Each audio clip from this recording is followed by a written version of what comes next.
Hello students, today I am Tamanna Sharma, TGT Social Science, a faculty of Suraj School Rewari.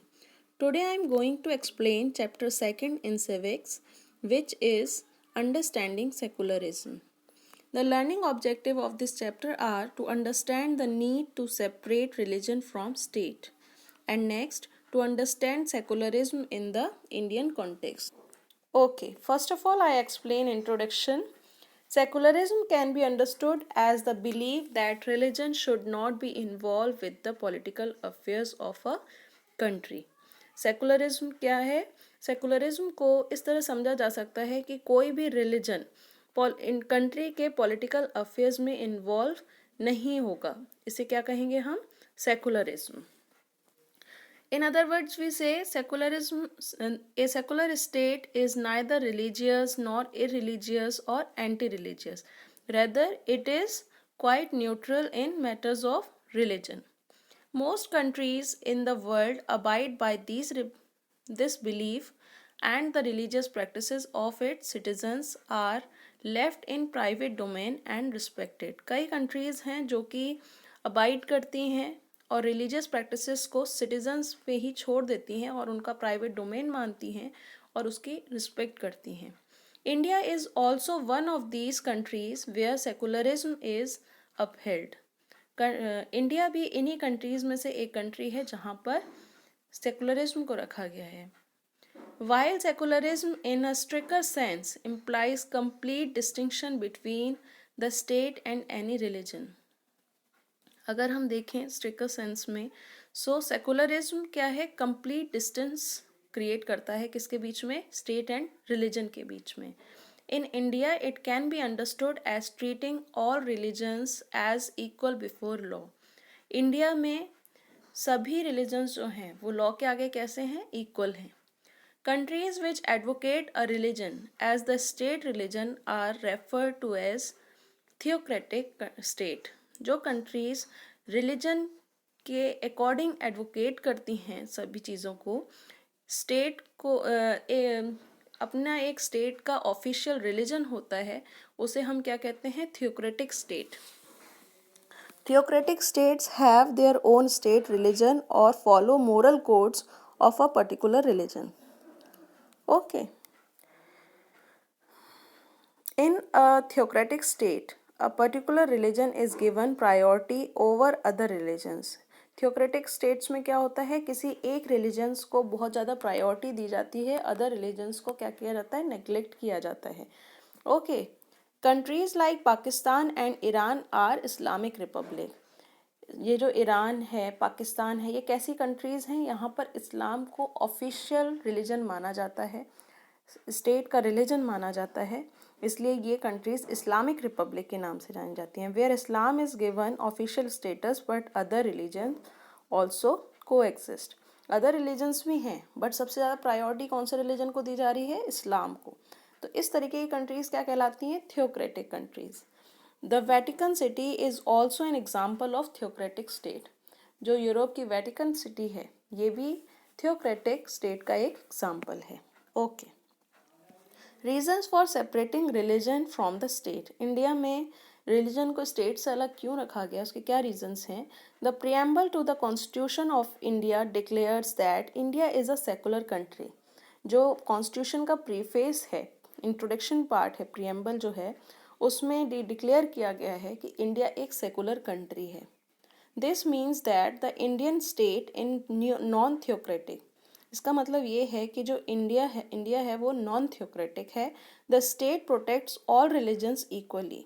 India जो है सभी religions को equally protect करता है and does not itself uphold any religion as the state religion. और इसका कोई भी religion as a state religion नहीं है. The Constitution clearly defines that the state should deal with the individual as a citizen irrespective of his or her religion.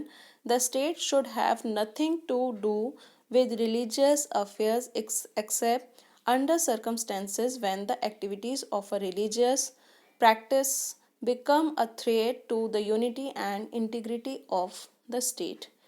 Constitution में clearly right किया गया है कि जो हमारा स्टेट है वो रिलीजियस बेस्ड किसी भी तरीके का इंटरफेयर नहीं करेगा रिलीजियस अफेयर्स में, जब तक कि कोई रिलीजन हमारी कंट्री के यूनिटी एंड इंटीग्रिटी पर ऑब्स्टिकल क्रिएट नहीं करेगा।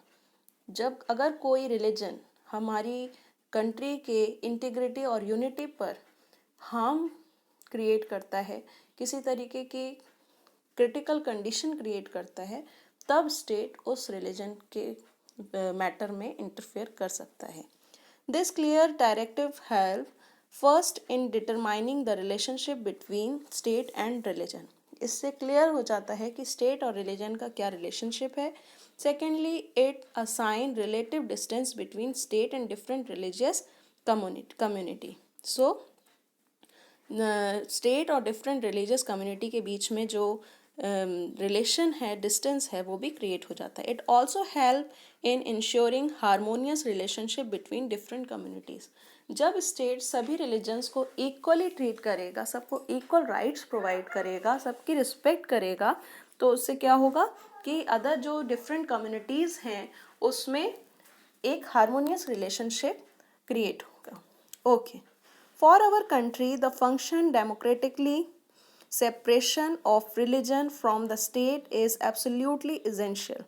हमारी कंट्री, अगर हमें हमारी जो कंट्री डेमोक्रेटिक कंट्री है, तो डेमोक्रेसी के लिए ये एसेंशियल भी है कि स्टेट जो है वहाँ पर रिलीजन और स्टेट को अलग रखा जाए। The Indian society is culturally diverse. हमारी जो इंडियन सोसाइटी है वो बहुत ही डाइवर्सिटी उसमें देखने को मिलती है, कल्चरली, रिलीजियसली, हर तरीके से बहुत डिफरेंस हमारी कंट्री में देखने को मिलता है। The secular Indian state rises above all cultural differences and secures the good of all its citizens irrespective of their beliefs and practices. So unlike the West, in India, secularism was not born out of conflict between religion and the state.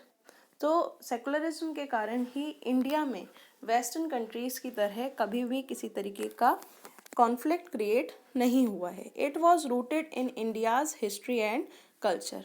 हमारी जो history रही है, हमारा जो culture है, उसी में इस तरीके से क्रिएटेड है कि हम हमेशा से अदर रिलीजन्स की रिस्पेक्ट करते हुए आए हैं। It was the desire of the founding fathers to be just and fair to all communities.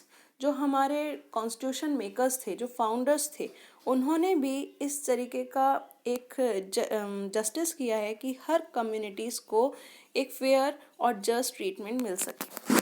Okay, in such culturally diverse society as ours, if any one religious group is in majority and has access to state power, it may use its dominant position to discriminate against people of other religions as well as against the weaker ones in its own community.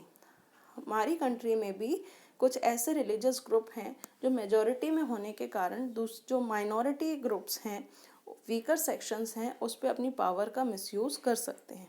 This could result in the majority community using coercive power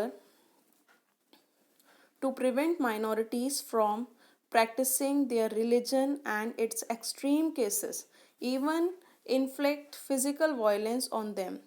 Any such domination based on religion in it is in violation of the right that a democratic society guarantees to each and every citizen.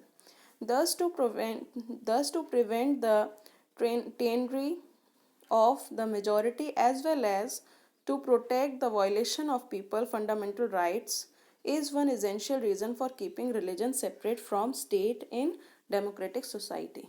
और majority में होने के कारण अपनी power का misuse कर सकते हैं, जो माइनॉरिटी एंड वीकर सेक्शंस हैं उनके ऊपर डोमिनेशन कर सकते हैं। इसी से बचने के लिए कॉन्स्टिट्यूशन ने हमें फंडामेंटल राइट्स दिए हैं, फ्रीडम टू रिलीजन दिया है और स्टेट और रिलीजन्स को सेपरेट रखा है। Okay, the other reason for separating religion from the state in democratic society is to ensure equality of all religion.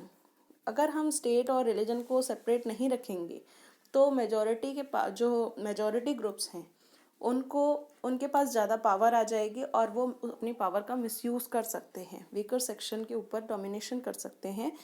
तो सबको इक्वल, सारे रिलीजन्स इक्वल हैं, ये इंश्योर करने के लिए स्टेट और रिलीजन्स को अलग रखना भी ज़रूरी है। ओके,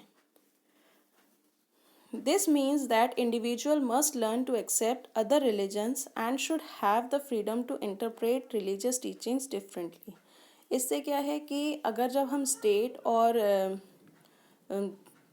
और रिलीजन को अलग अलग रखेंगे और सारे रिलीजन्स को इक्वालिटी प्रोवाइड करेंगे, सारे रिलीजन्स की स्टेट के थ्रू रिस्पेक्ट की जाएगी और सबके पास राइट होगा कि वो अपने रिलीजन की प्रैक्टिस फ्रीली कर सकते हैं, प्रमोट कर सकते हैं। ओके, सो इससे क्या होगा, जो इंडिविजुअल है वो अदर रिलीजन्स को क्या करेगा, रिस्पेक्ट करेगा। ओके, और सबको इक्वली ट्रीट करेगा, कोई भी मतलब कम्युनिटी के बीच में भी अच्छे रिलेशंस क्रिएट होंगे। सो इससे क्या है कि सबके पास अपनी फ्रीडम होगी और किसी भी तरीके का कॉन्फ्लिक्ट क्रिएट नहीं होगा। Okay, this is enough for today and I hope you understand this. In rest of the part of this chapter we continue in next video.